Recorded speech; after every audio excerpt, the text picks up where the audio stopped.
Hi everyone, my name is Shifa Saltagi Safadi and I'm the author of Getting Between, the National Book Award winning novel and verse, as well as my upcoming Sisters Alone, my novel and verse about two sisters stuck home alone in a blizzard. And today I want to take a moment and talk about, for Poetry Month, my tip of the day is assonance. We talked a little bit about alliteration and we talked a little bit about slant rhyme, which I would argue slant rhyme is similar to assonance, but I wanted to do a deep dive into this tool today. And alliteration, as we discussed in an earlier video, is when consonants are used over and over to create sound and rhythm and movement. And slant rhyme is when words are used within the sentence to rhyme to each other and sound the same, also for imagery's sake. Assonance is when you use vowels, so A, E, I, O, U. And you use these, and sometimes Y, honestly, and you use these vowels to give also an echo or a sound, and it gives the reader also imagery. And I think that it also creates a sense of setting. Assonance is really good for setting because I think with a lot of books, you're setting the scene, you're setting what time the scene is at, where the scene is happening, and assonance can really help with the rhythm of the lines and putting you in that setting directly as the reader. The book that I want to show assonance with and how assonance can contribute to setting is The Surrender Tree by Margarita Engel.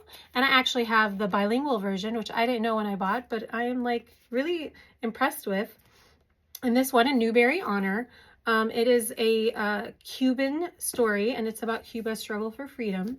And the poem that I'm going to read today is on page 105 of this version, the bilingual version, and it's titled Sylvia, and it is set in, this book kind of shows the story of, people that are in hiding, and Sylvia is sort of trying to figure out, they live in, I read this a while ago, so I hope that I am telling you guys the right story, but from what I remember, they're in hiding in the forest, and I believe Sylvia is someone who she's trying to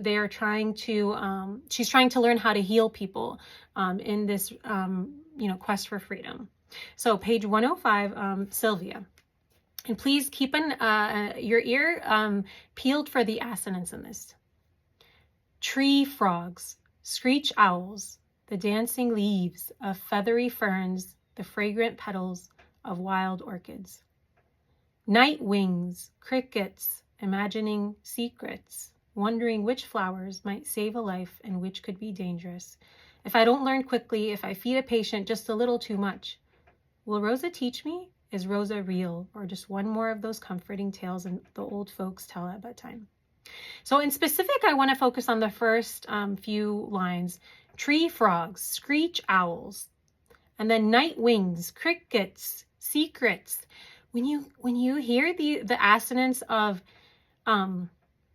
E-O, screech owls, night wings, you kind of get that. First of all, the meter is fantastic, but especially including the word cricket, I thought was a magical way of sort of having this setting be shown as like it's nighttime, right?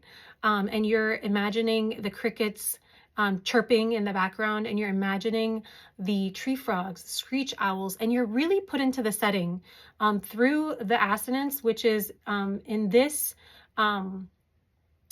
poem is the vowels of kind of screech, E. So you kind of get that E-oo, E-oo. So again, it like mirrors sort of the sounds of the night. And it puts you in the scene of nighttime. It puts you in the setting of a sort of forest outside. And so you're just allowed to exist in the space as a reader. And I loved how the assonance and meter does play a role in this. Like I said, poetry, so many rules tie into each other. So many rules kind of flow into each other.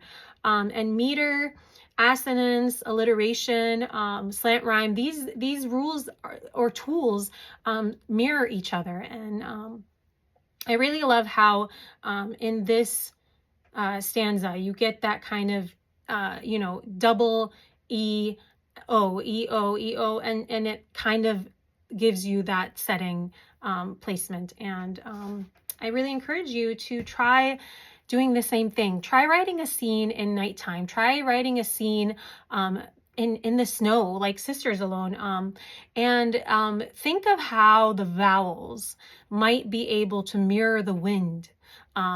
Think of how the vowels might be able to, if it's going up a mountain, for example, think of how they might be able to mirror the steps as they go up a mountain. Or if you're going over a lake, how they might be able to mirror the swishing of paddles as they paddle over, a lake in a canoe. Just try experimenting and see how vowels can really create that sense of setting by making the music of the ear really work. And I hope you enjoyed the tip of the day.